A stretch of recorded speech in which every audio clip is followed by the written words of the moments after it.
በጠዋቱ ቡና የሚጠጡ ሰዎች ከልብ በሽታ ጋር በተያያዘ የመሞት እድላቸው ዝቅተኛ መሆኑን አንድ ጥናት ጠቁሟል።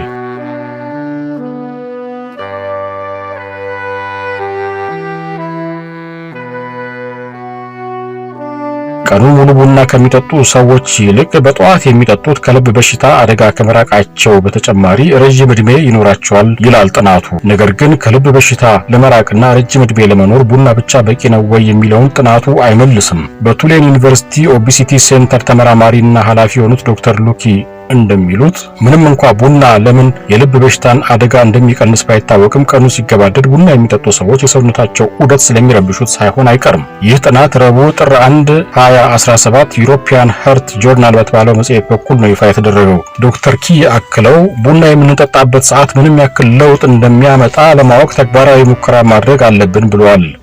ይህ ጥናት በጠዋት ቡና መጠጣት ለምን ከልብ በሽታ አደጋ እንደሚታደግ የሚያስረዳው ነገር የለም ሲሉ ይተነትናሉ። ምናልባት የተሻለው ማብራሪያ ከሰዓት አሊያም አመሻሹን ቡና የሚጠጡ ሰዎች የሰውነታቸውን ዑደት ወይም ሰውነታችን የ24 ሰዓት አካላዊ፣ አእምሮአዊና ባህራዊ መለዋወጥ ዑደት አለው ስለሚያውኩት ይሆናል። ይህን ዑደት ስለሚያውኩት ይሆናል።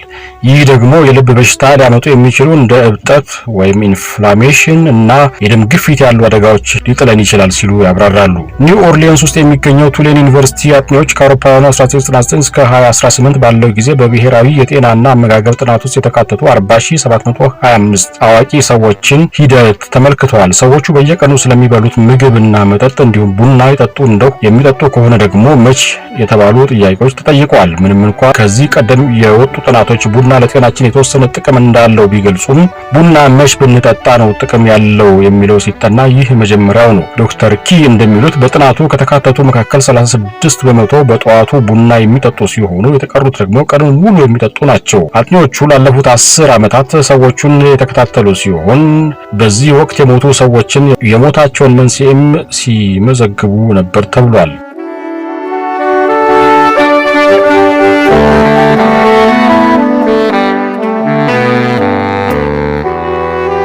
ጥናቱ እንደሚጠቁመው ቡና በጠዋቱ የሚጠጡ ሰዎች 16 በመቶ የመሞት እድላቸው የቀነሰ ሲሆን ከልብ በሽታ የመሞት እድላቸው ደግሞ 31 በመቶ ዝቅ ያለ ነው።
ዛሬ እዚህ ላይ እንቋጫለን። መልካም ጊዜ እንመኝላችኋለን።